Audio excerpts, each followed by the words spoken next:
Hello, everyone, and welcome to the 2022 Buyer Insights and Intelligence series.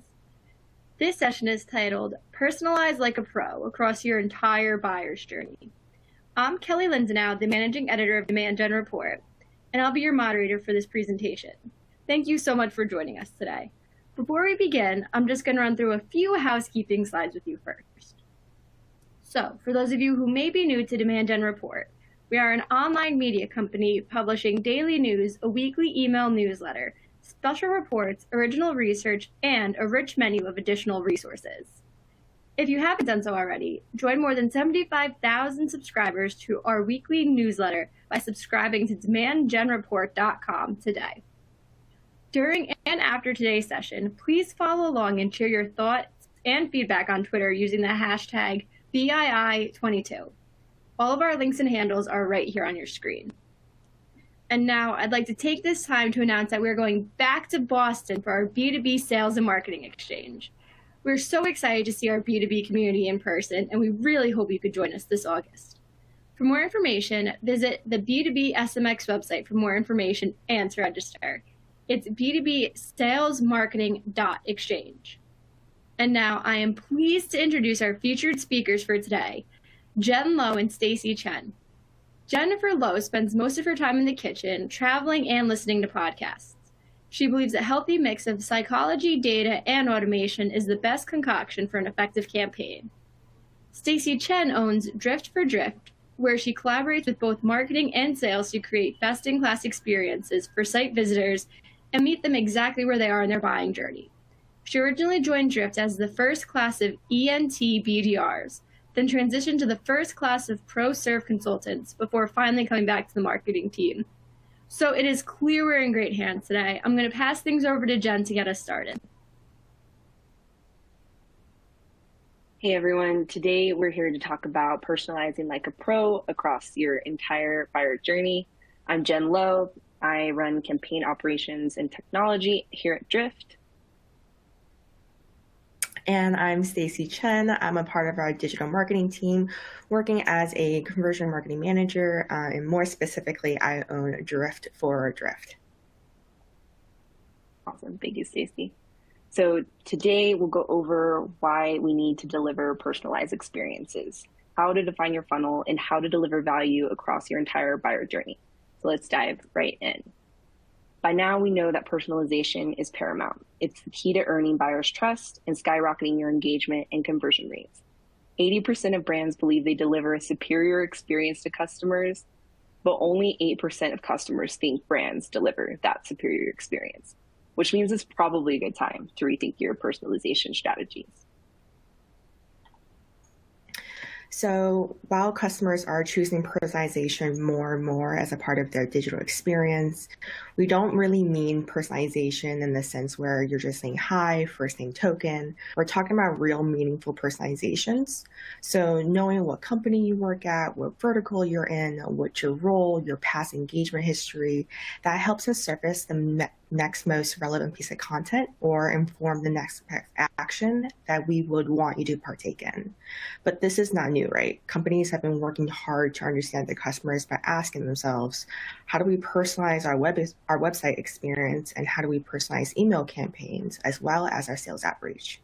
Because we've seen that businesses that meet customers on this one-on-one personalization get far more market share and ultimately are much more successful.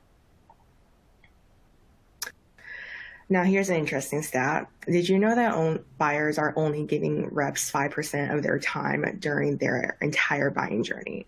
Which means about 70% of that remaining time is actually spent researching on their own, gathering as much information before ever engaging in their first sales conversation. So if you think about it, customers are demanding much more personalization across marketing and sales, yet they don't want to give you all the data to let you personalize.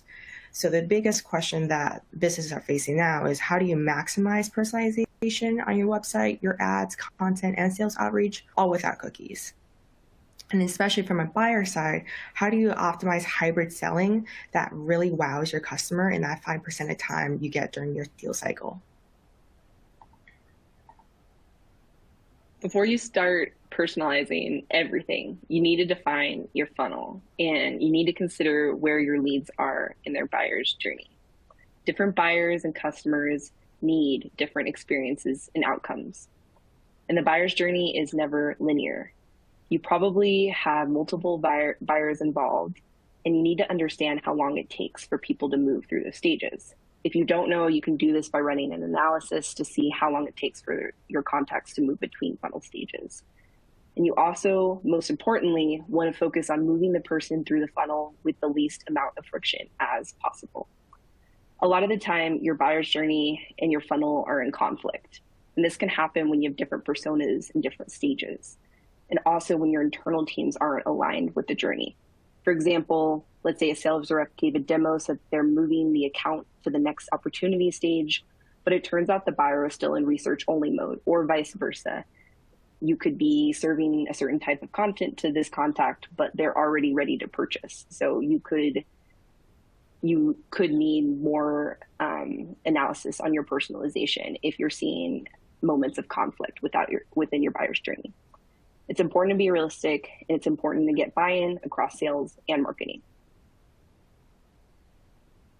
This is much more like the actual buyer's journey. It's messy and unpredictable.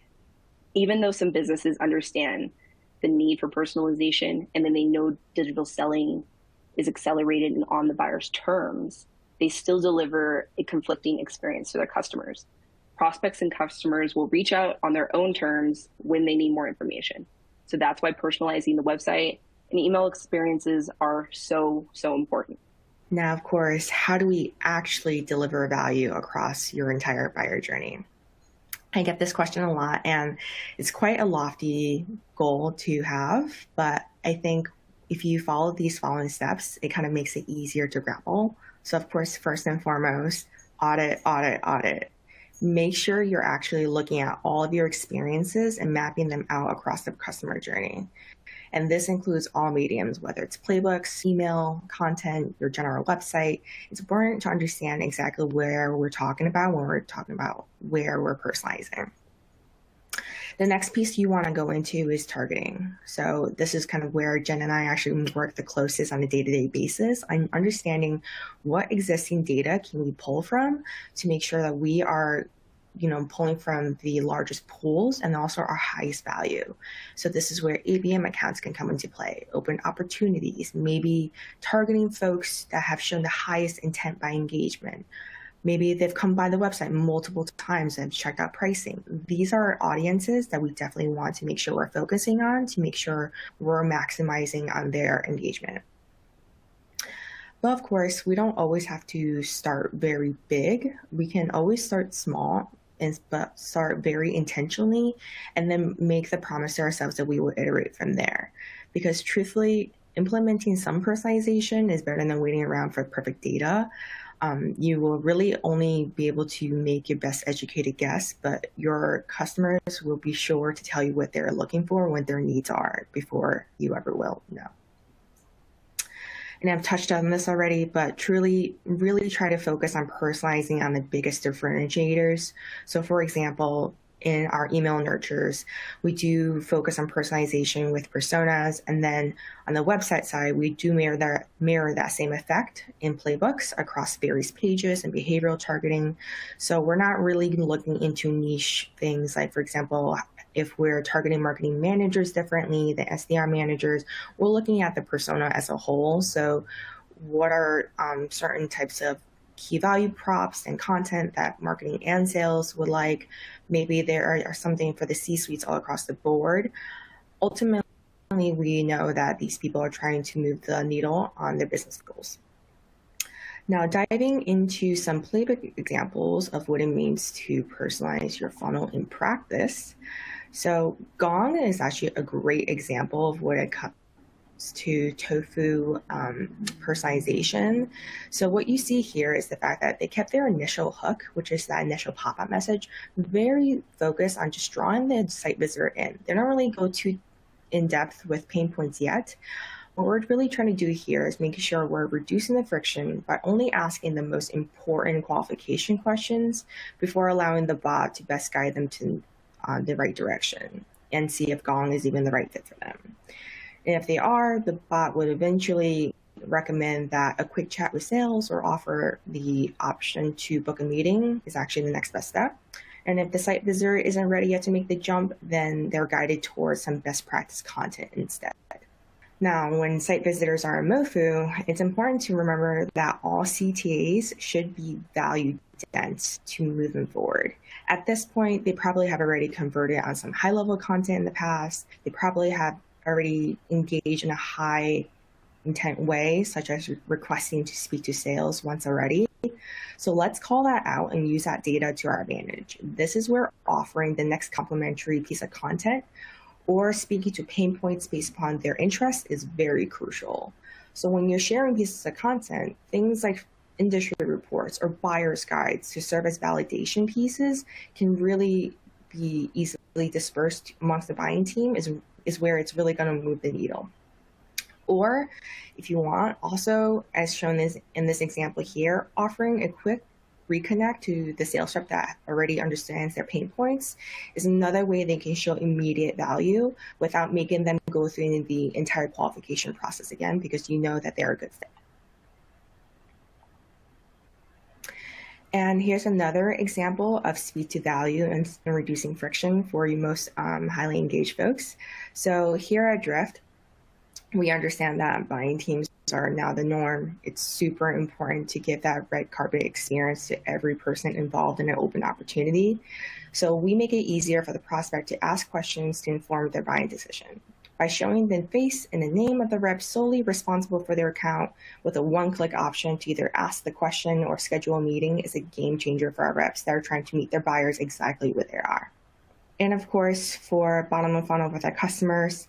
So right now we have different playbook experiences greeting our existing clients with fast track playbooks that can either help them schedule demos for new features that they're interested in, ask a support question where they can easily self-diagnose through help docs, or we will help them in one conversation submit a ticket on the issue that they're seeing.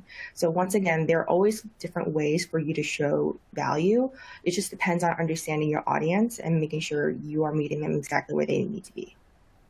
Now our future plans. We're working on campaigns that focus on closed lost accounts and MQAs, which are marketing qualified accounts. We decided to focus on these two audiences because they're really high value contacts who have already engaged with us with our marketing. For closed lost, the campaign is to re-engage those lost accounts, especially in about the 9-month mark after you've lost the deal with them. They may be ready to come back after a lackluster experience with your competitors. You already know who they are. They already know you. You already know their decision makers. And so it's a great audience to focus on. If you're thinking about running a similar type of campaign, make sure to personalize their website experience. You can even use data, if you have it, from the closed lost opportunity to personalize a cheeky welcome message that references the reason the deal was lost. Then moving on to MQAs, this is a no-brainer stage to create personalizations for as well. There are accounts, these are the accounts that have engaged with marketing and sales but haven't moved forward to book a meeting. So if you're trying to execute a campaign like this, my advice is to start off by personalizing emails and website experiences based off persona and seniority level. A phase 2 could look like personalizing based on the subject matter of the content they're interacting with, but creating a content map and those automations needed to deliver that type of experience is a much bigger undertaking. So make sure you give your team ample time for a project like that.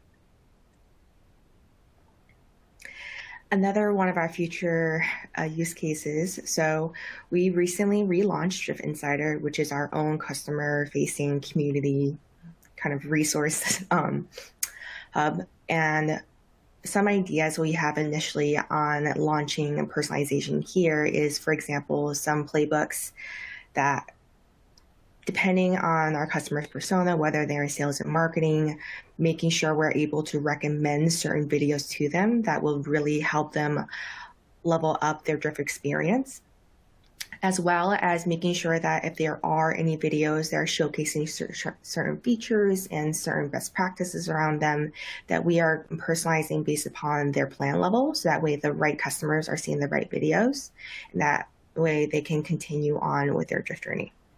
All right, perfect. Thank you guys so much. That was a great presentation. I know that our listeners got a lot out of that. So now let's get to those questions.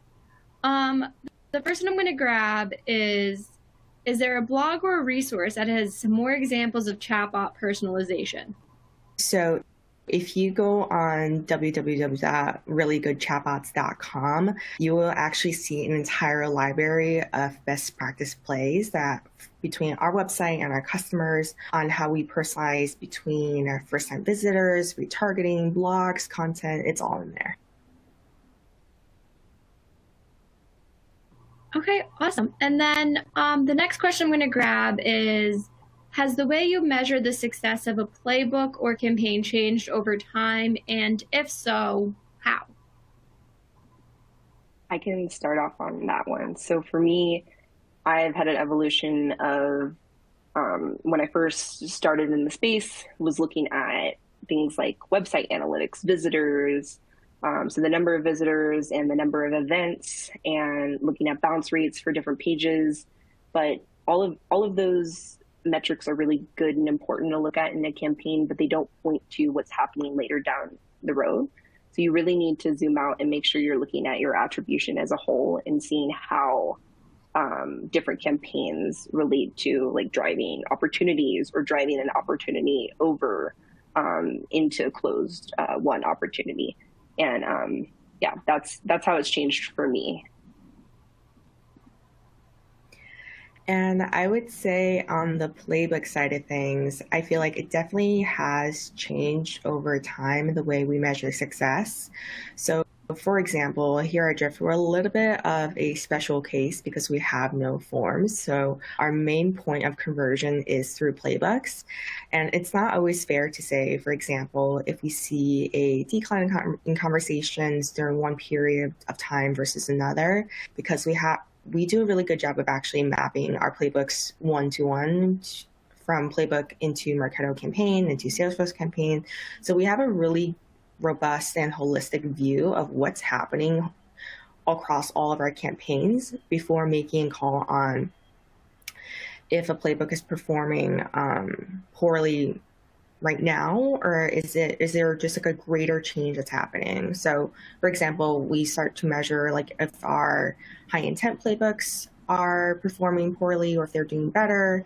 And then from there, measuring, for example, what our demand gen team is doing for our content playbooks. So that all really feeds into the overall volume and conversion rates rather than just saying there's just one stat that we're focused on.